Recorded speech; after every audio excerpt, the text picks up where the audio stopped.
Support for this show, Politics Done Right, comes from politicsdoneright.com, publishers of How to Make America Utopia, Take Away the Economy from Those Who Rigged It, As I See It, Class Warfare, The Only Resort to Right-Wing Doom, It's Worth It, How to Talk to Your Right-Wing Relatives, Friends, and Neighbors, and other books written by Egberto, Willies.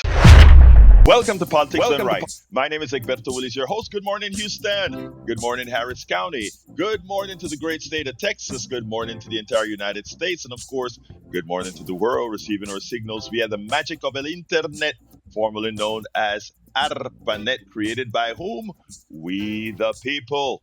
We the people. It's always about we the people. But you know, guys, without further ado, let's move it on to the geniuses in LS Studio with the one and only Howard Reynolds and Jack Van Beba. And I have sent Jack off again to go ahead and get those ARPANETs back. All and right. He is yet to do that. He's yet to get the ARPANET back. Jack, what's wrong, Jack? Well, it's I think times are changing and it's possible, but we still got a lot of work to do. Mm-hmm. Yes, we do. Yes, we do. Well, good morning, Egberto. It is Thursday morning at the radio, the 4th of December, 2025. And let's see, do I have a rant today? Yeah, I guess I do. All right. Yeah, on Facebook, of course, they're saying, greatest president ever. He's pardoning criminals. He's pardoning criminals. Hernandez. Now, he just pardoned another one from Texas. Why are you pardoning criminals? Because he's a criminal. And, I like this. It's just what I voted for. Did you vote for him to pardon criminals? Seriously? Look, I just don't get. I mean, it is like some sort of dissonance, right? I'm lost for words. That's a shame, but I'm lost for words. I could tell you were reaching for words like, what do I even say about this? I mean, when you look, this thing with Venezuelans, we're going to get those drugs out of America, who's not even anywhere near America, and there's no proof that they're drug boats. They probably look like it, or I don't even know what I'm seeing. It could be AI. They could be putting this stuff out going, this is a shrimp trawler, and then suddenly it's like, oh, this is a drug boat. No. And then Hegseth, of course. What a cluster that is! Oh my God! Hey, you're on the radio. You're on the radio. I when you said cluster, I said, please don't finish the other part of that cluster word. Well, you know that I wasn't going to do that. He's a radio professional. Yeah, I've been around radio stations almost for 50 years now. Let's see, coming up next May, I started my radio career at KPFT 50 years ago. Wow. And I'm surprised that either one of us lasted as long as we have. Well, Jack, what you got, man? You got your finger on your phone here and you're ready to start reading something, so let's hear it. Yeah, I wanted to make a comment on the drug boats. If you look at them closely, there are rows across them. Those are water taxis for people to transfer from islands to the mainland. That's what I'm seeing every time I see a picture of one of these boats they bomb. Oh, yeah, they're saying, you don't need 4 100 horsepower Evinrudes on the back end of that boat. How do you know what that is? You don't. Water taxi. You don't. You don't know what it is. You're killing people indiscriminately in international waters where we have absolutely no right to be there because we're not at war with Venezuela. Yet. Mm-hmm. But here we go.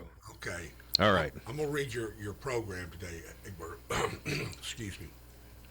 Today's program confronts the political tensions defining this moment. Maine's Senate race signals a revolt against the old playbook as a progressive challenger opens a commanding lead. At the same time, the president sinks deeper into the well of dehumanization, attacking a congresswoman and entire African communities with language meant to degrade and divide. And here at home, Houston faces a crisis of trust as its own mayoral scandal reveals fractures in local democracy. Neil Aquino joins the conversation to access what these battles from Maine to Houston to the White House tell us about shifting terrain of power and the urgency of civic engagement. It civic engagement. it tells us we're in deep trouble. That's We what are it in tells us. we are in deep trouble, but we intend to be the ones that get out of that deep trouble. Deep trouble. Anyway, before we get started, anyway, anybody else has anything else to say before we get started? Nope. Let's get Take it it on the away. road.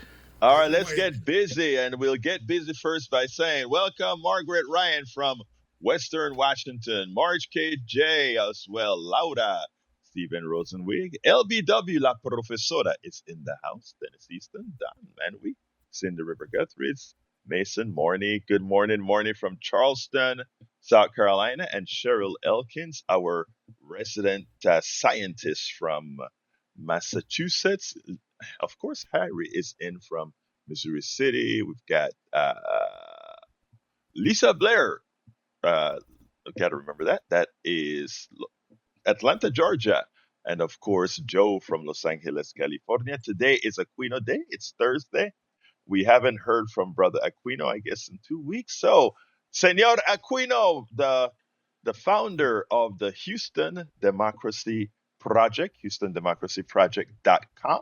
How you doing, my dear brother? Hello, Egberto studio, local, global, regional audience. And we're here this morning to discuss some Houston area politics, amongst other subjects.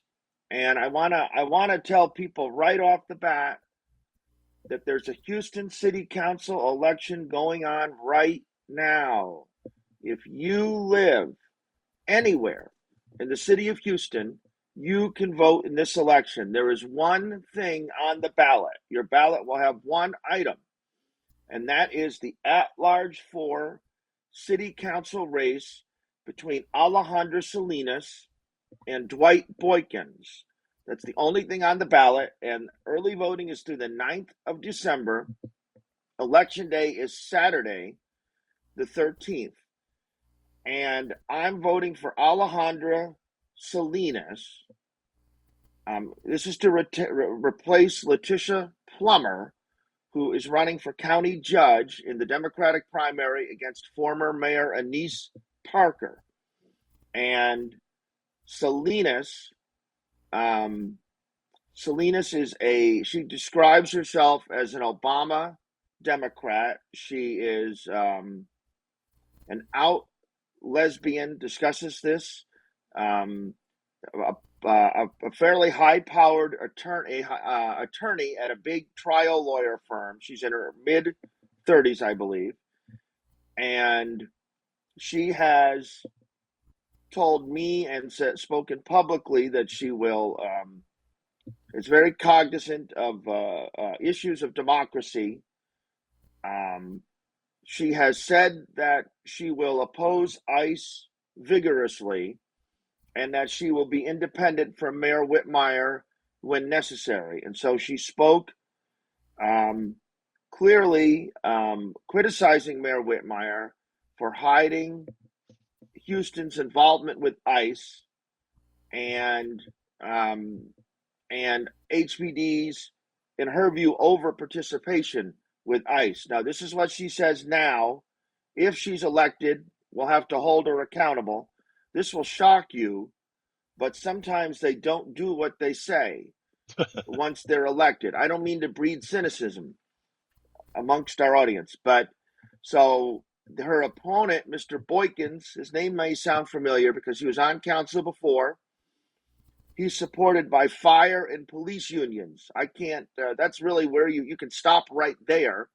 These fire and police unions who have helped bankrupt our city with their excessive contracts. There have been comments Mr. Boykins has made about how young women should conduct themselves that were very crudely stated. He has significant Republican backing. He is a Democrat. He does have a Democratic voting primary history, but he has a lot of Republican support, police union and fire union support. And I'm voting for Alejandra Salinas. And I encourage you, it's going to be low turnout. I encourage you to vote and to tell someone you know to vote and explain to them what's going on. So that election is through the 9th of December. Election day is the 13th. If you live in the city of Houston, you can vote in this at-large for Houston City Council election. Boykins, you're saying it's supported by both the fire union and the police union? Wow, double whammy, yeah? That's what his mailer says. And excuse me, he, when he was on council before, ran for mayor in 2019 against Mayor Turner. That was the election Tony Busby was in, if you remember. And, he in essence was the firefighters union candidate. And Mayor Whitmire, so Miss Salinas comes from some of these same Latino networks that Mayor Whitmire has done well from. And so she's endorsed by Sylvia Garcia. But I've noticed that Armando Wally and Carol Alvarado and some of these folks have not really been out there for her, which maybe gives you the thought that maybe Salinas is for real. I'm very cynical. I believe she believes what she's saying. I do. About ICE. She's talked about someone she knows. She's from the Valley.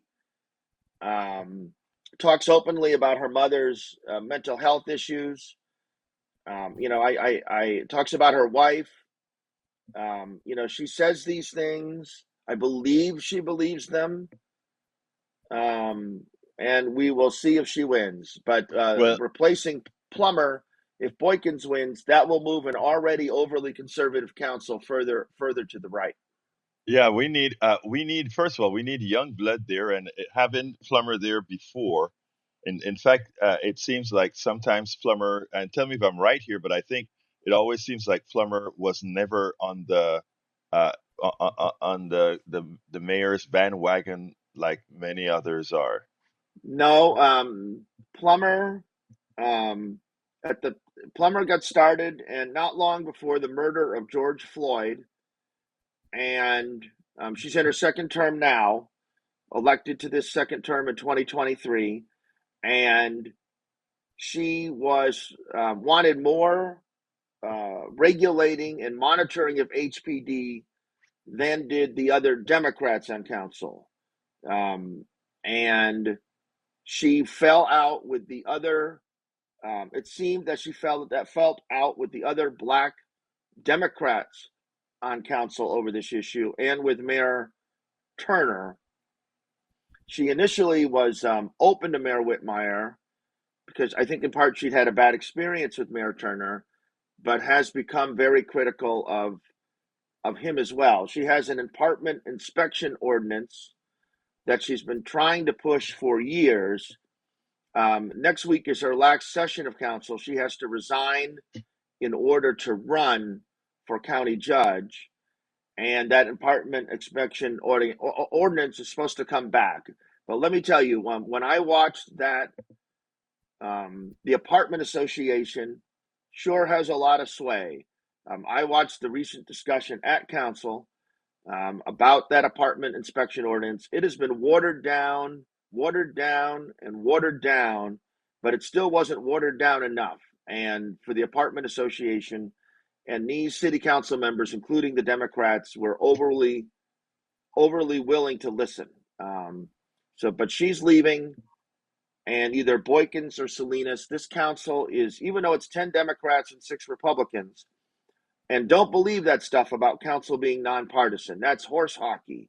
Someone tells you that, tell them that's horse hockey. But still, this council is more conservative than it needs to be. And the 10 Democrats do not work together. You can feel tensions between the between the Latino and black members. And then there are 2 white Democrats. Sorry, it stated also crudely in a way. But you can feel the tensions or differences in approach.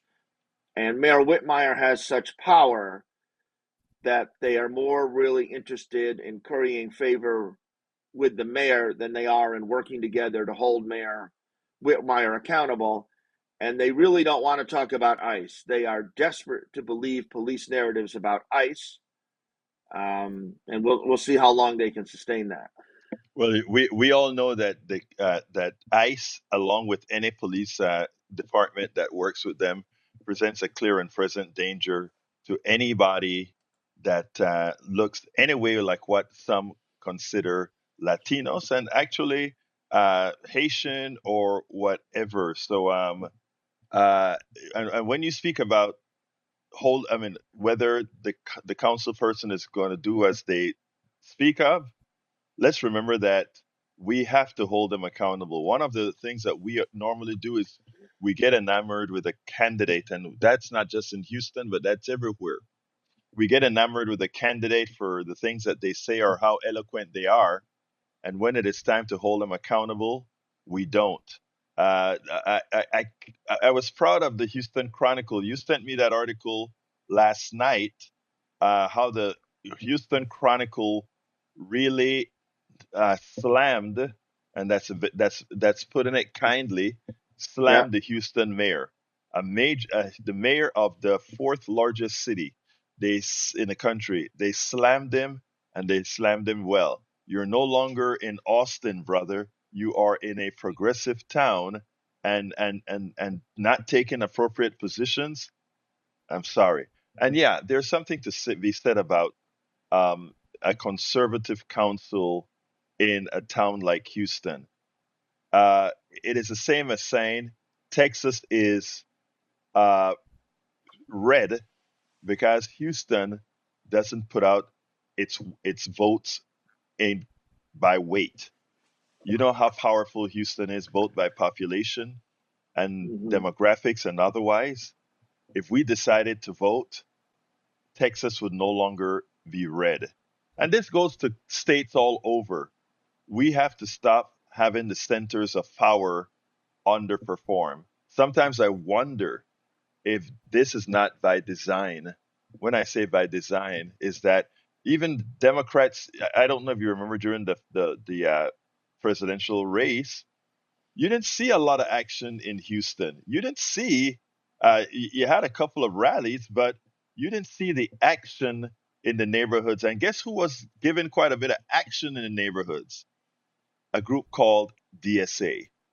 But as far as the party doing a lot of work throughout the state, the county, for all practical purposes, that was non-existent. But anyway, continue, my brother. Well, the big action was when Beyonce came. That was, Ye- if you remember that, that wow, was and the entertainment, yeah. when Beyonce played at the she didn't play, she didn't sing No, at the soccer stadium. Well, that failure to act when they tear up the remaining portion of the Voting Rights Act.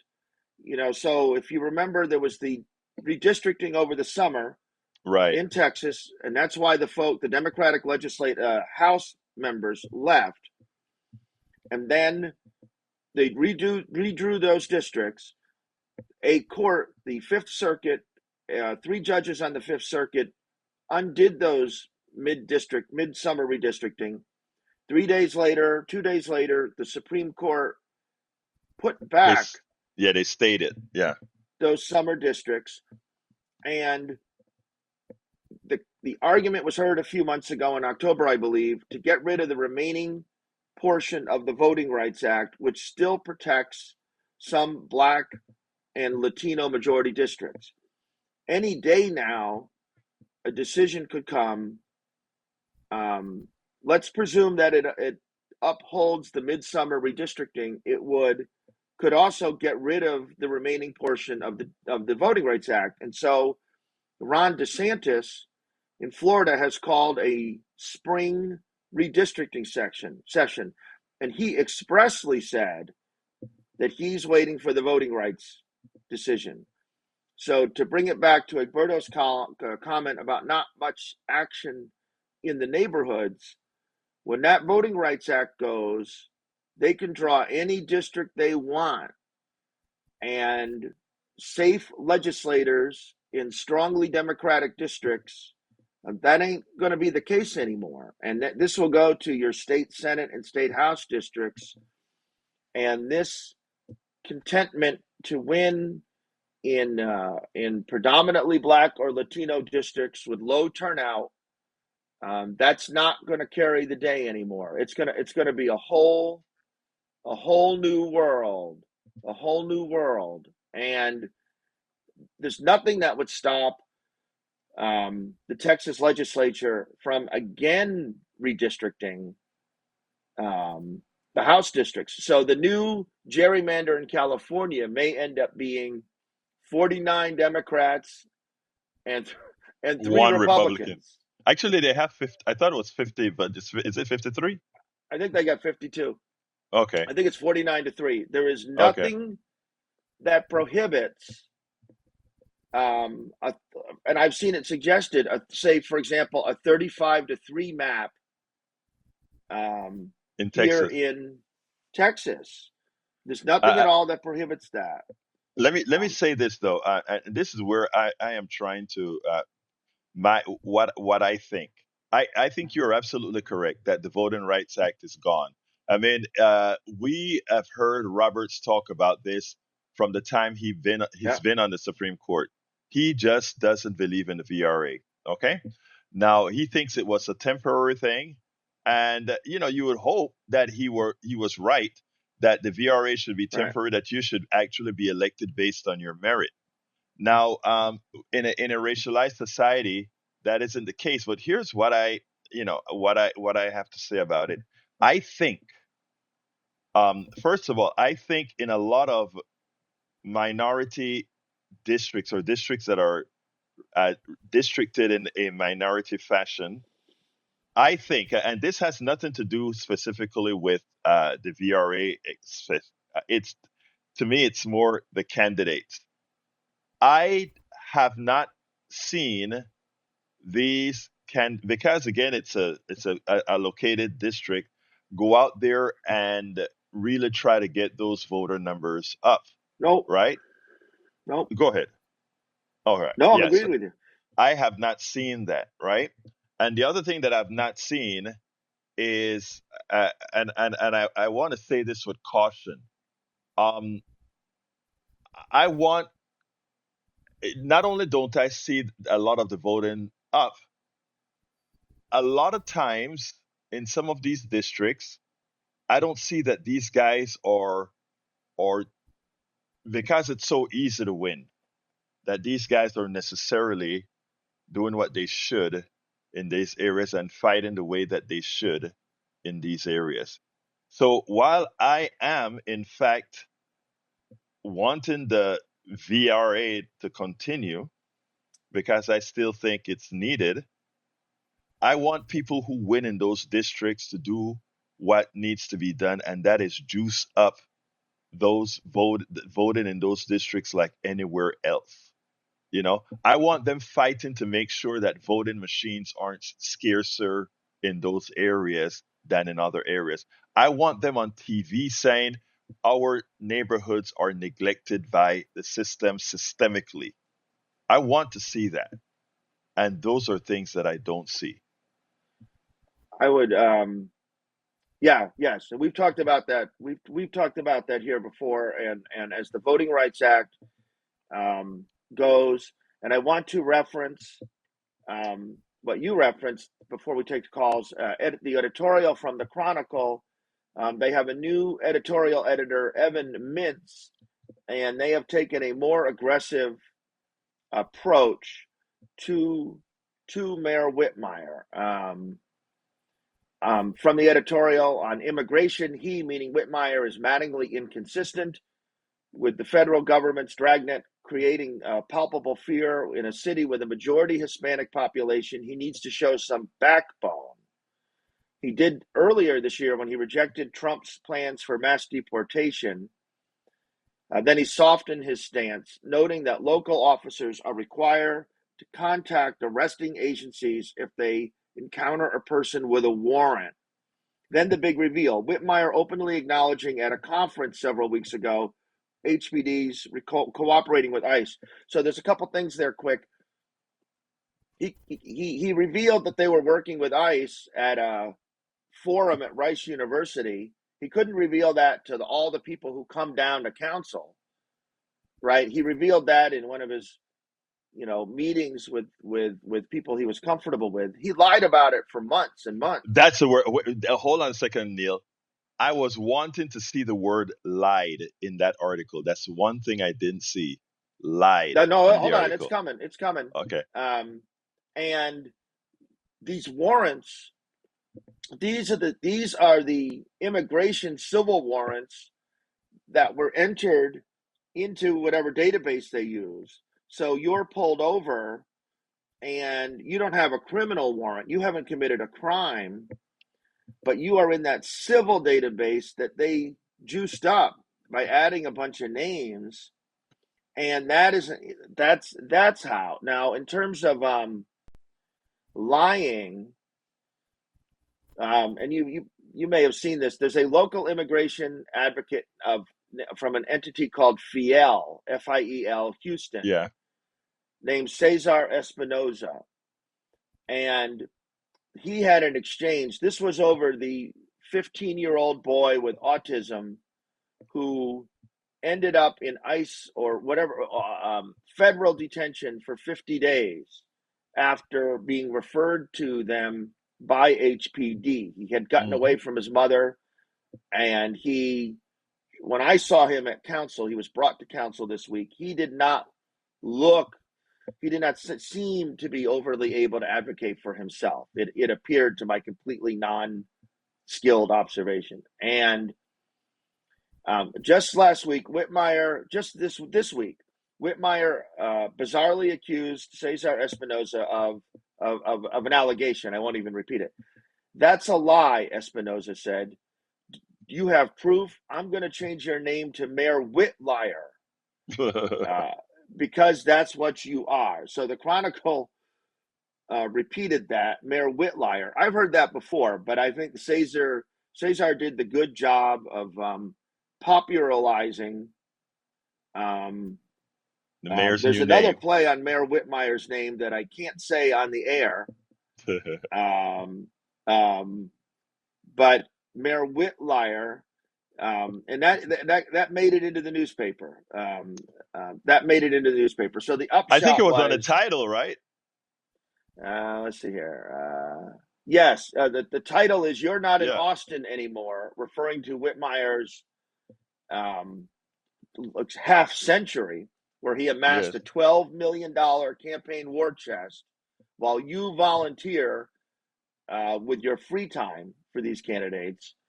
You're not in Austin anymore. Whitliar needs to rebuild trust at City Hall. And lastly, it talks about how he lies about stuff like bike lanes. He just take bike lanes. Plenty of Houstonians loathe them. So what was there to be gained by Whitmire? I keep wanting to use these other names now in my mind when I'm saying it, by being less than truthful about his motives for tearing up the Austin Street bike lane. And that's what he's doing now with the Irvington Boulevard roundabout. And if you're living in a different city, I was just in Cincinnati for 11 days where they have elevated crosswalks, roundabouts, speed bumps on main streets. So you might be scratching your head. He is removing all of the things I just referenced, even if they were just recently paid for.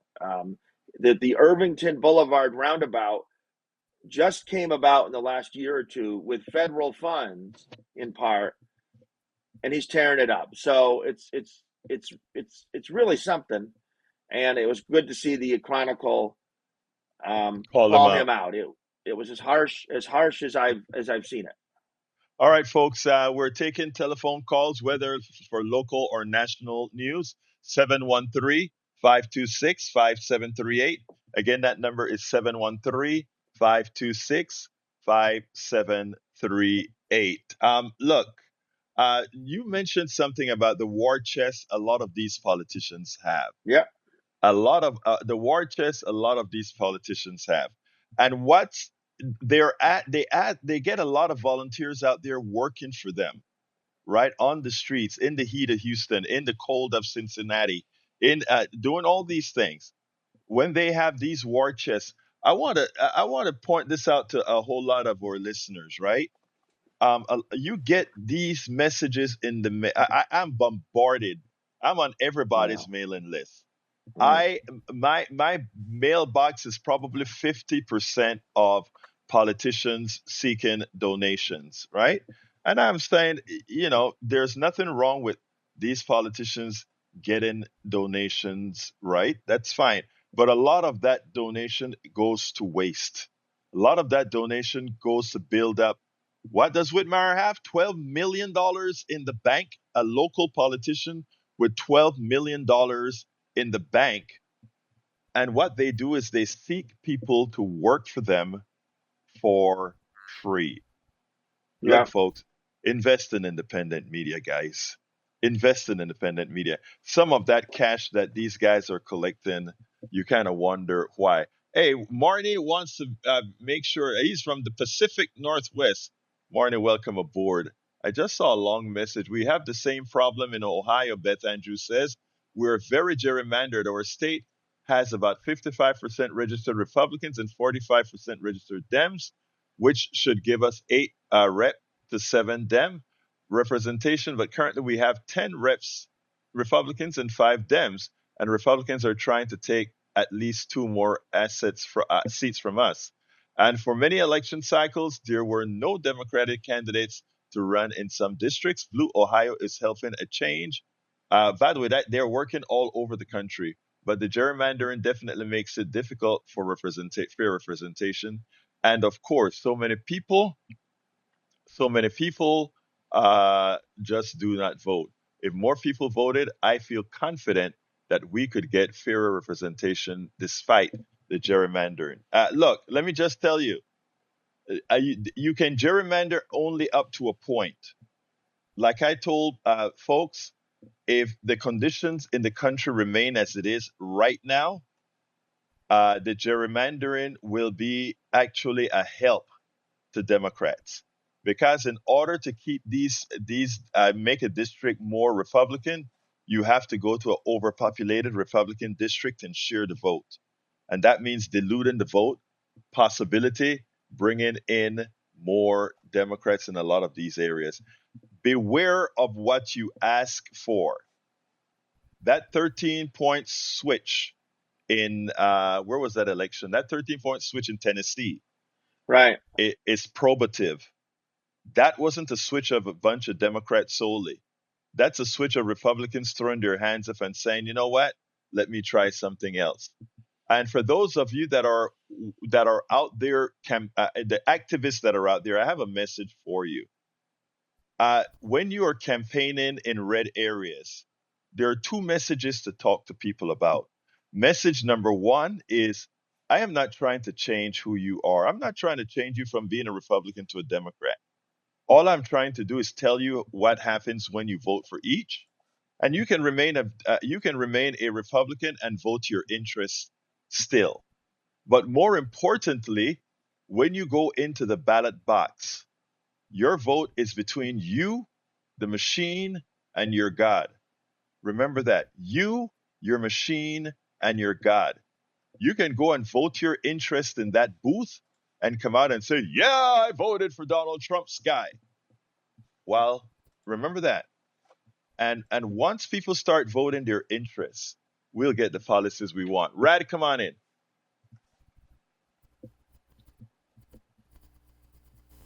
Hello? Yeah, you're on, Rad. The aspect of Go the ahead, sir. aspect of political boycotts, the guy said that he was saying that he is sponsored by the fires union and the police union, and blamed them for the fire chief getting it passed for them to get paying back pay. You need to go back to Denise Parker and blame Denise Parker with that. That was going to get passed regardless of them paying the fire department. It might have put the city in debt, which is really not. But that's what's being said. It had to be ended. and you couldn't kick that down the bucket. You couldn't kick that down to the next mayor. And blaming Boykins for it is just kind of ridiculous, in my opinion.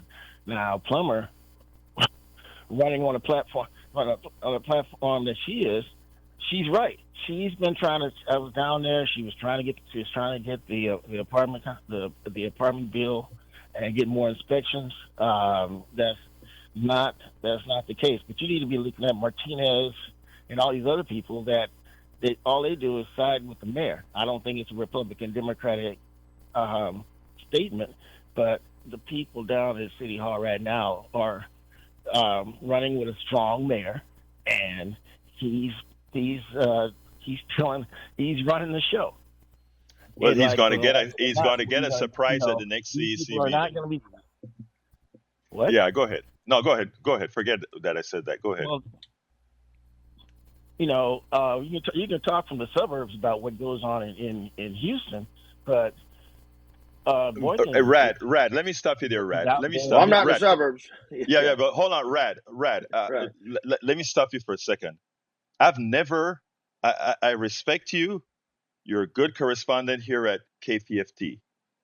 Don't ever again disparage that I live in the suburb and not know what's going on in Houston as I do my homework. Don't do that.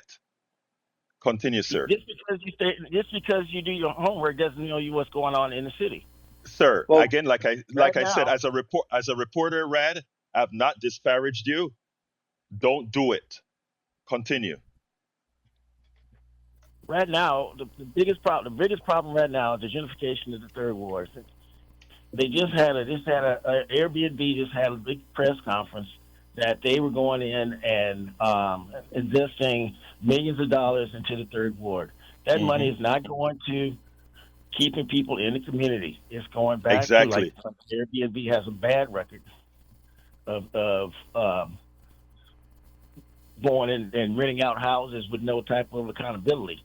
Right. And more houses in the third ward area are becoming Airbnbs and making people that live there, long-term residents that live there, being able to move out because they can't afford it anymore. Look, Brad, I agree with 100%. 100%, I agree with you. And if you listen to my Brad, let me speak for a second, my dear brother. I agree with you 100% on that. And this program has covered that with gentrification as well. You're absolutely correct. And what I think a lot of folks should be doing in that district, those representing those districts, is fighting against that. Please tell me which politician you have seen really come out strongly against the gentrification in your neighborhood or against what the Airbnb has been doing. Please name me one. One politician has been doing it? Well, Question asked. Hamlin, she's been fighting against that. She's been saying that for years. She doesn't represent the third ward, but she's been fighting it in the Montrose. That's what's going on there. Mm-hmm. She has a long record. She's the only one that's standing up against the mayor, by the way. You made my point, sir. That's the point I well, was trying to get across. let me say Go a couple ahead, things. Neil. Let me say a couple things. To the extent it's germane, actually, both of us live in the city limits. Both Egberto and I live in it. So I don't know what the definition of suburbs is, but actually, both Egberto and I live in this in the city limits of Houston. I didn't blame Boykins for the situation with the firefighters. I recall from October of 2024, an article in the online Politico, in the online political magazine Politico, that specifically cited the leadership of the Houston Firefighters Union for causing the International Firefighters Union to remain neutral in the presidential race between Harris and Biden. They had a direct hand. The fire union and the police union have consistently endorsed people on the right. And that is in good part what I'm getting about with Boykins. And then also, Mayor Turner, right, the firefighters dispute is long standing, during which firefighters were consistently, openly disrespectful of civilian authority. And now we have a contract that is putting the city at financial peril, although it should be noted that our revenue cap that we voted on ourselves and the council continues to refuse to even do a garbage fee. So it's not exclusively the fault of the firefighters union and the police union. You don't get the sense that they care. I don't need anyone like Dwight Boykins who's comfortable with those folks.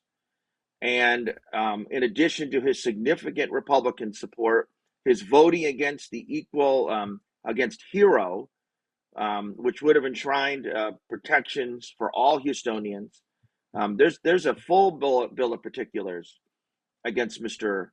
Boykins. The fact of the matter is, I could never vote for. Hold on a second, Red. Let me just respond to my brother here.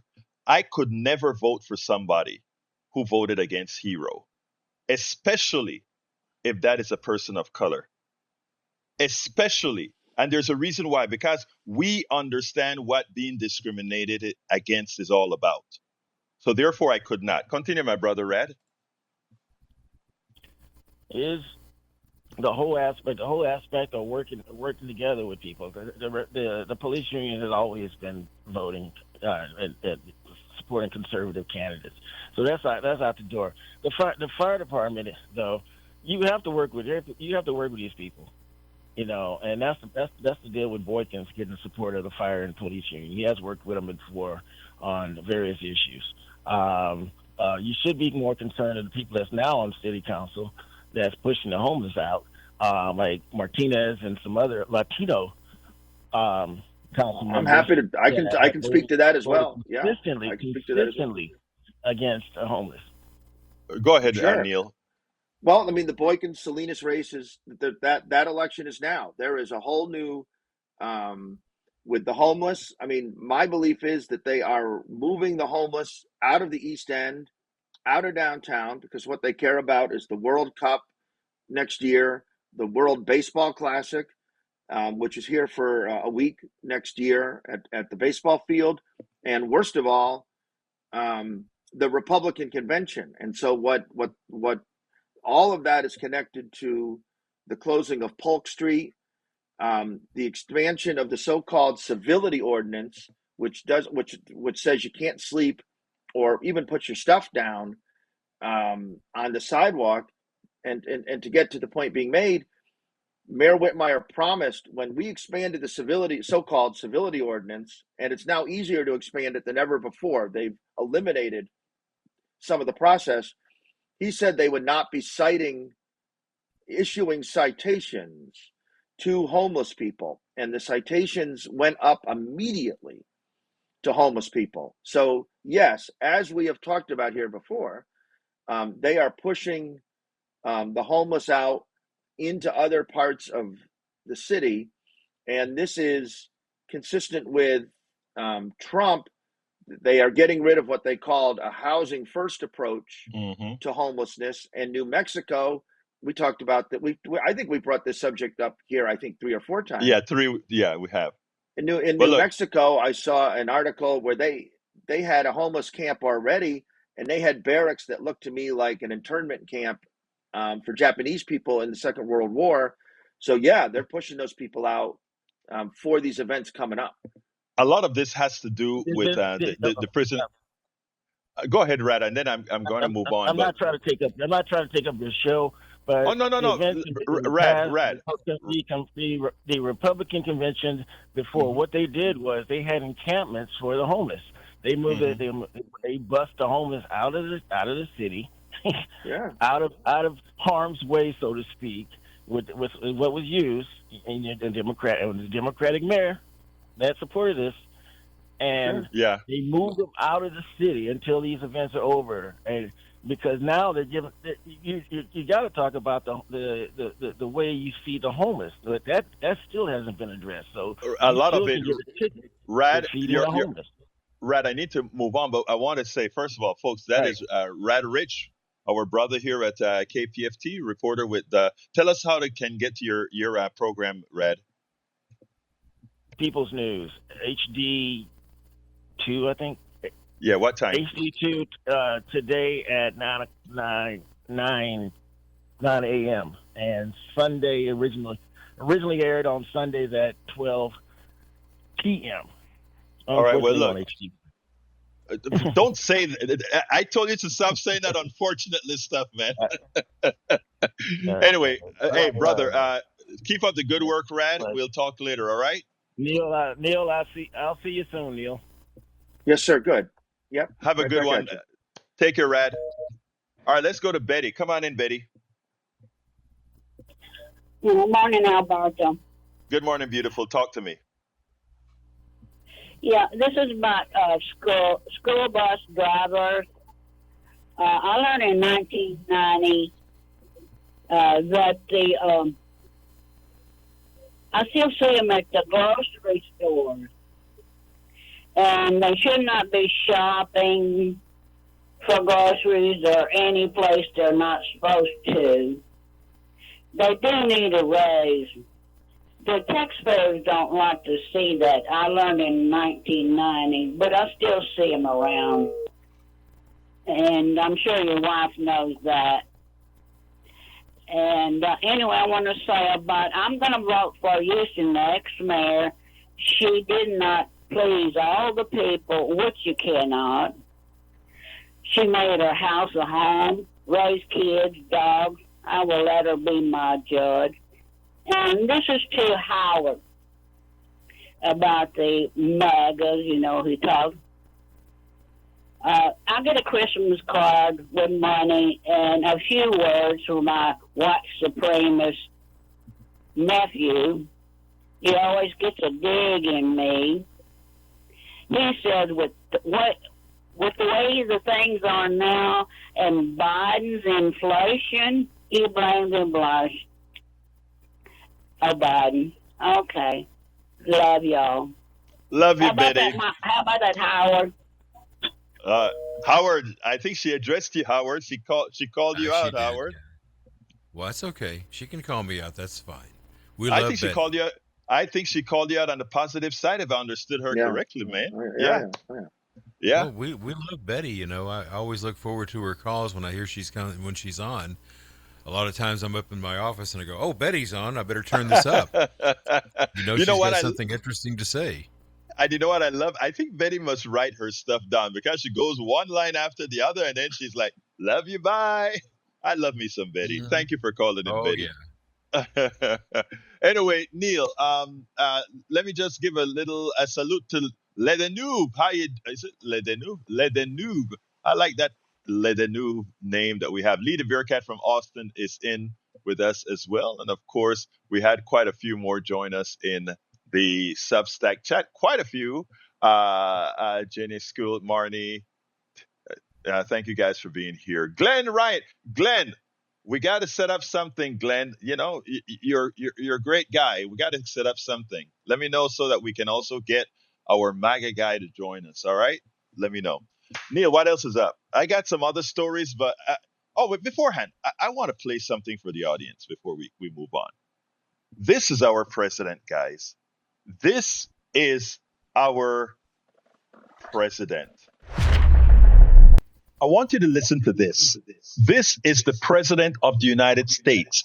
This is the president of the most powerful country in the world. This is the president of the country that believes it is exceptional, that tries to tell folks, be like us.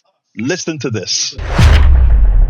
We're going to go the wrong way if we keep taking in garbage into our country. Ilhan Omar is garbage. She's garbage.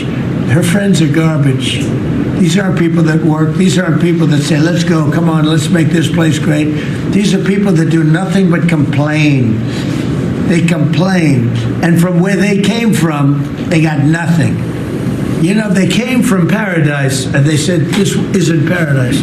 But when they come from hell, and they complain and do nothing but bitch, we don't want them in our country. Now tell me, what is the rest of the world supposed to believe as they hear the president of the United States calling people from other people from around the world garbage, and specifically a duly elected congresswoman garbage? when he talks about people garbage, what do you think it does to the rest of the population? Don't you think, or not think? No, it foments hate. It creates a hate permission structure. When we talk about this president, I remember when Obama did absolutely nothing to foment hate around this country. But somehow, everything that they did, the right attempted to turn it into some sort of a hateful act, even though it never was. But here we have a president explicitly talking about the rest of the world, people in different places of the world, specifically the parts of the world with people of color, garbage. This is the president of the United States. It is shameful. And all of those who elected this person, who elected this this person that is pretty much behaves like less than a human being. How do you feel now? Do you feel justified by his actions? It is shameful that we have to go through this and that we have 3 more years of this to live with. 3 more years of this to live with. You know, after I played that yesterday afternoon, and then I played an interview that I did with Ilhan Omar. And if you hear the contrast between Ilhan Omar, Congresswoman Ilhan Omar, and the president, the love that she has for country, the respect that she has for Constitution, the respect that she has as an immigrant. As I interviewed her, we spoke as 2 immigrants. Check that out at our YouTube channel whenever you get a chance, or check out this program we did yesterday. That kind of hate that you heard from the president contrasted with the love you heard from Ilhan Omar in the interview that I did with her. It's probative. Go ahead, Neil. Let me address that. I read a column yesterday. I subscribe to The Economist magazine, and I read a column that I've been thinking about ever since I read it, and it crystallized what I knew. But they think they're fighting for Western civilization. Here,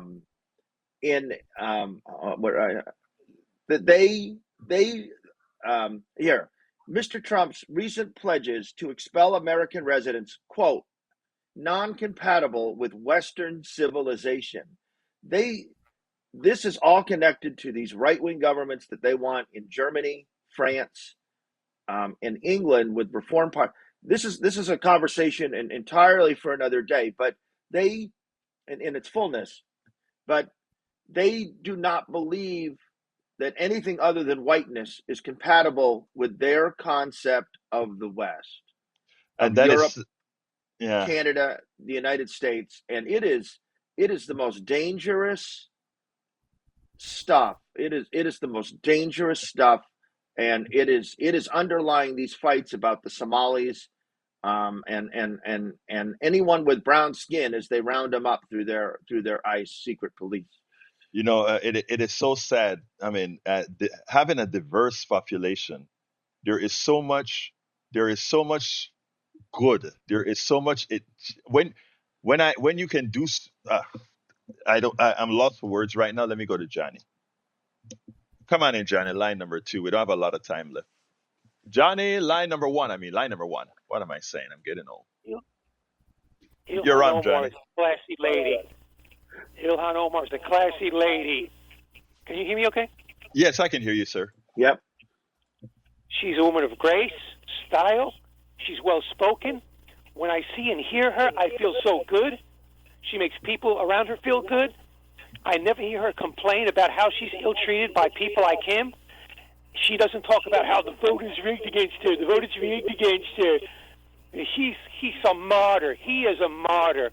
He's a criminal. He smells. And he's got the nerve to talk about a woman like that.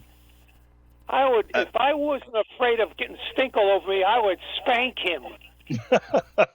Behave yourself, Johnny. But let me tell you, Johnny, talking about a nice person. You know, when I met her I don't, for those who saw the interview at the end, I said, this is the last question because I know you're tired. This woman was she did so much at Netroots. She was running all over the place, and I just kind of pulled her aside. And actually, I pulled her husband aside first. He was acting as her spokesperson and say, "Hey, I really need to talk to her." And he's like, "Man, she's so tired." Ta ta ta ta. And then she just came and said, "Let's do it." Let me just say, nothing. When you speak about grace and class, you're exactly right about that. Grace and class. That young woman, grace and class. Hey, but Johnny, I And- got to go. Okay. Tell Donald to take a long walk off a short pier. How about that? All right. Thank you, Johnny. Our regular. Let me throw it to the studio, and then we'll close with Neil. I just really can't believe that anybody would support Donald Trump. I just don't get it. He has no manners whatsoever, no filters. He's a criminal. He pardons criminals. How does this man have any support at all? That would be my input. Jack, what you got? Jack says he's good, so take it away, Egberto. Neil, give me a closer, and please remember to tell folks how to get to HoustonDemocracyProject.com. Right. I'm at the Houston Democracy Project. I have a blog that I update frequently, HoustonDemocracyProject.com, Houston Democracy Project. There's a Houston City Council election. If you live in the city of Houston, you can vote. It goes through the 9th of December. Election day is the 13th. I am voting for Alejandra Salinas, and then if elected, the minute she's elected, I will work to hold her accountable. She says she'll be tough on ICE, independent from the mayor when necessary, and we will hold her to that should she be elected right off. Don't forget, folks, HoustonDemocracyProject.com is where Neil has his blog and information. And I just found out last week that Neil and I are going to be at the same function as speakers. It'll be great seeing you over the weekend, Neil. Anyway, folks, love you all. And thank you for being here in the chat. It's very active. You can send me info at you can talk to me directly at kpft@politicsandright.com. You can go to the newsletter for the rest of the show at politicsandright.com/newsletter. My name is Egberto Willies. This is Politics Done Right. And you guys know how I end this baby. I am what? Out! Support for this show, Politics Done Right, comes from politicsdoneright.com, publishers of How to Make America Utopia, Take Away the Economy from Those Who Rigged It. As I See It, Class Warfare, the Only Resort to Right-Wing Doom. It's Worth It, How to Talk to Your Right-Wing Relatives, Friends, and Neighbors, and other books written by Egberto Willies.